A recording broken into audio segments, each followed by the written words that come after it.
So I wanted to cover this because this is huge this is massive, right?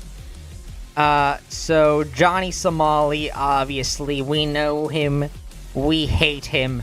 It is the nuisance streamer, the guy that was off doing a bunch of obnoxious stuff in Japan, doing the same stuff in Thailand, and then went and did the same stuff in Korea, where he ultimately faced consequences for his actions. And he had his trial last week and was sentenced, I believe, I want to say Thursday or Friday he was sentenced. So we're gonna watch this video from Legal Mindset, and it should be interesting. I know for a fact I'm not gonna go to jail. Not one day in jail. I'm gonna laugh my off when all these mother are saying I'm going for 30 years, 2 years, 5 years, 10 years. Bro, I'm telling you, I'm not even gonna do one day, bro. They're gonna give me a fine. They're gonna say, don't come back to Korea. You're the one who's gonna look so dumb when I don't. Well, this didn't age well, did it? poor Ramsey Khalid Ismail. That is deeply unfortunate, isn't it? Any jail time or any bro, I'm gonna laugh like a villain. Johnny Somali, aka Ramsey Khalid Ismail, has been sentenced to 6 months and 20 days in prison with labor in Seoul, South Korea today. Oh, with labor. So bro's gonna be working out in the fields. We're going to get that today on The Legal Mindset. We teach you to be your own judge. I'm Andrew Esquire, American attorney who's been tracking this from beginning to end. And today we're going to break out the exact reasons for the guilty plea, his imprisonment, his sentence, and what happens next. So let's get into what happened today in Seoul, South Korea. So first of all, to just get to my opening statements, Ramsey Khalid Ismail, aka Johnny Somali, was found guilty on all 8 charges. So there were 4 counts of business obstruction, 2 counts he of lost all of it, and 2 counts of the deep. I'm not surprised. I mean, he literally recorded all of his shit that he did. Fake distribution. Guilty on all charges. Bro was cooked. He was sentenced to 6 months in prison with labor, an additional 20 days of detention, and 5 years of offender status, with his phones being permanently confiscated. But how did we get there? Well, we got there through a team effort. I started this in front of the same courtroom, and their photo here today is a photo, and once again, in front of that same courtroom today. But it was a team effort. My team, the Somali conviction team, worked very hard submitting evidence, submitting facts, and really getting into it with this process where we wanted to have jail time instead of the normal process where foreigners are often just given a fine and let go, which we thought could be a very, very real possibility if there was not more attention on this. And you can see we had Korean media which interviewed us.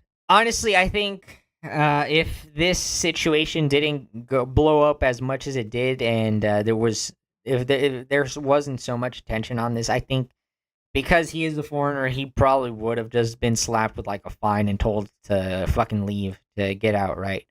So I mean, I am definitely glad that they, Legal Mindset and his team really hammered this home, right? Because you need to make an example of these nuisance streamers, right? You need to show them that, hey, you can't go to these other countries and be a dickhead and just, disrespect the culture and be obnoxious. And many people from the team were there. Nuisance streamers are the worst, man. I can't stand them. Showed up off of X. You've got Atozi, you've got myself, Gabe, another individual who showed up who saw the coverage.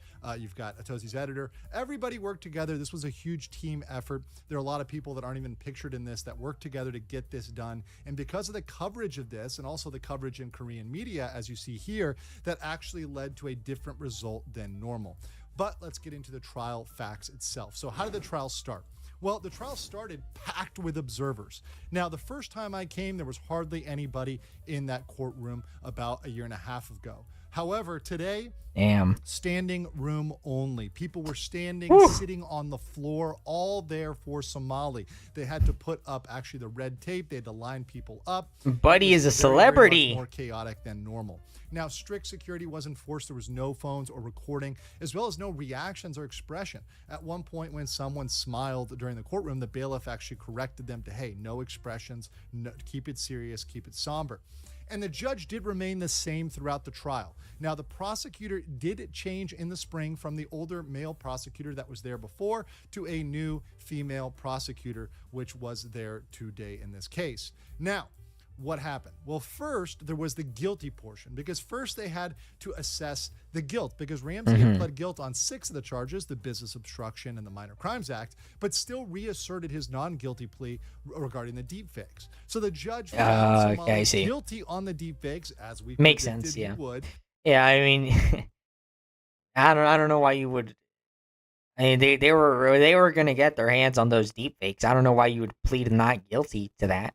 Like you might as well just plead guilty to it and hope that because you pleaded guilty to it, they'll be a little bit more lenient with you. I don't know why you would. I don't know why you would die on that hill. Because a reasonable person of the age and gender of the victims would experience shame at the deepfakes. The judge then went on to say, okay, you're guilty, now let's talk about sentencing. And he said, in his opinion, there were both mitigating and aggravating factors for the sentencing of Somali. So the mitigating factors that he explained in this case were for that victims Jungman and Hank Yu did not want Somali to be punished. And there has been a settlement with Jungman that they tried to get the charges dropped. So they weren't dropped, but the judge did say he did factor that in for mitigation. They also said that victim Bong Bong did not experience severe shame or embarrassment. And had she experienced more severe embarrassment, perhaps there would be a more harsh punishment. I'm kind of curious how they measure that. Like, how do they measure like the level of embarrassment? Like, I don't know. That sounds like a very subjective standard to have. I don't know how you would measure that. I don't know. I would be curious to know. Also said, and this is very interesting, that the travel ban and the inability to return home were technical disadvantages for Somali. That was very curious to me, because if he had been allowed to leave and go home, he clearly would have not come back and not face any punishment, never gone to jail. He would have just not come back to Korea. However, he did bring up aggravating factors. The aggravating factors he brought up were that Somali repeatedly committed crimes primarily for YouTube revenue and broadcasted these with no regard for the victim. He also said that Somali showed clear disregard for Korean law. And this is something he understood from the files that we, myself and the Somali conviction team, submitted to them, showing that he didn't care about Korean law, he disrespected the judge, the prosecutor, and really the Korean system at large. He said that the Korean system is an absolute joke, and because of that, he wanted to show how much of a joke it was. Shout out the president, you, the judge, the prosecutor, y'all can suck my dick, bitch ass bitches. Yeah, suck my dick on soft. Now, he also did bring up the risk. Wasn't like Johnny Somali like drinking a whole lot on his streams and stuff like that? Like he was passing out on stream because he was getting so drunk. Like it was like dude was having a rough time.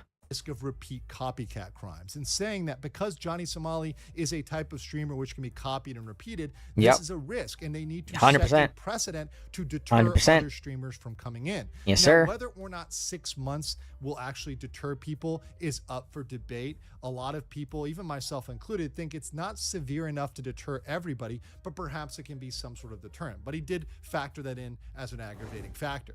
So when he handed down the sentence, he explained very clearly it was 6 months in prison with labor. That will be in a specialized prison for labor, also in a prison for offenders, because he had 5 years of offender status, so he can be nowhere near women or children, and he also Makes has to be sense. away from certain types of locations as well. So he can't do all sorts of labor, but he will be laboring in prison.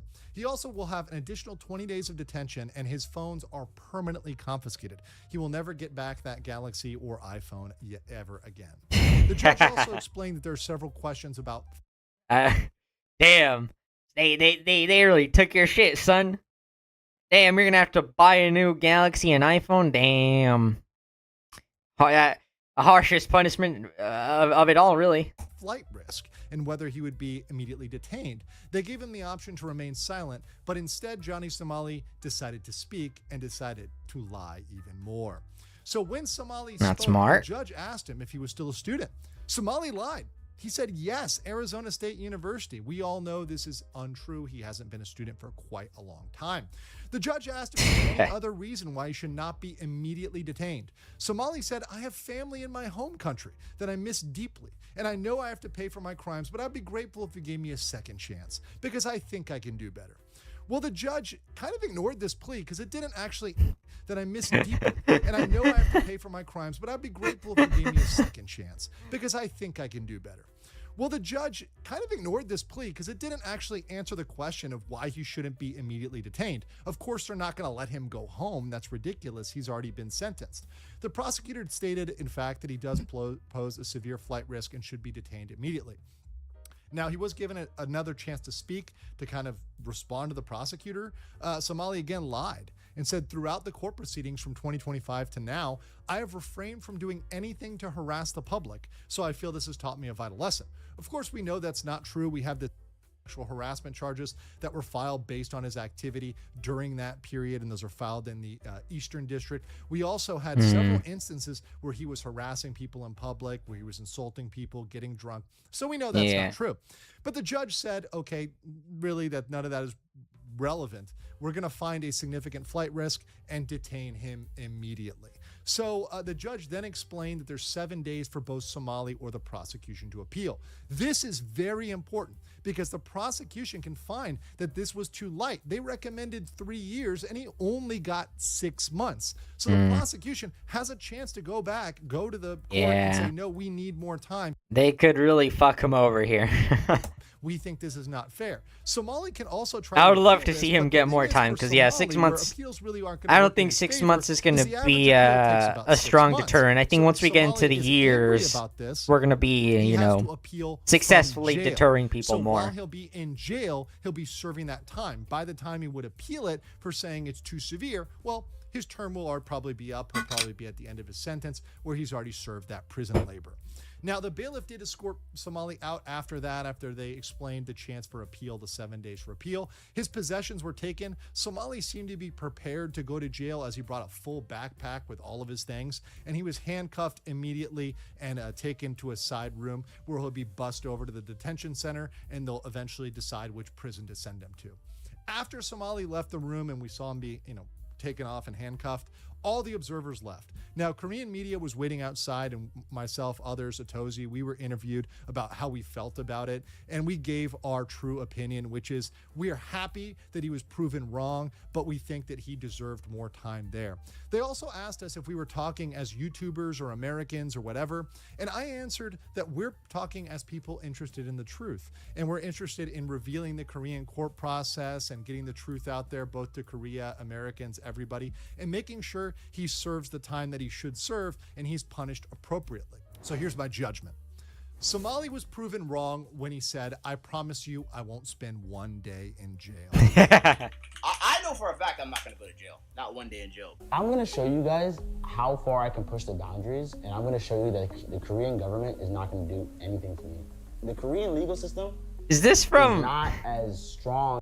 Is this from that, documentary thing that I forgot? I don't remember who did this, but isn't this that from that documentary that somebody made of his experience in this or something like that? As people think and perceive it to be. That it makes me very, very happy that Somali was once again proven wrong on that. However, objectively, 6 months and 20 days is a light sentence. At least 100%. 2 years would have been appropriate, particularly given the prosecution's recommendation of 3 years. That would have been a compromise where they didn't get the full 3 years, but they also didn't get a small amount. 6 months is too light. And because of that, we strongly encourage the prosecution to appeal, and we will be, along with the Somali conviction team, myself, encouraging the prosecutors to appeal. We also have the CHS, child sexual harassment charges, that are still floating out there in the Eastern District. we're going to be encouraging that district to bring those charges, because those charges can be brought while Somali is in jail, and that could result in him being in Korea for an even longer time. But I want to know what you guys think about this final judgment about 6 months, 20 days in jail, and the 5 years of offender status. Do you think that's long enough? Do you think he needs more? And what do you think about the entire process? Until next time, bye. But I want to remind everybody that the Cabbage plushies are now live. So if you want to get one of these Cabbage plushies, if you like my coverage of the Ramsey Khalid Ismail Johnny Somali case, you can get one of those in the link below that's pinned in the comments and in the description. Thank you. Bro's gonna spend 6 months picking cabbages. That's tough. It's tough, buddy.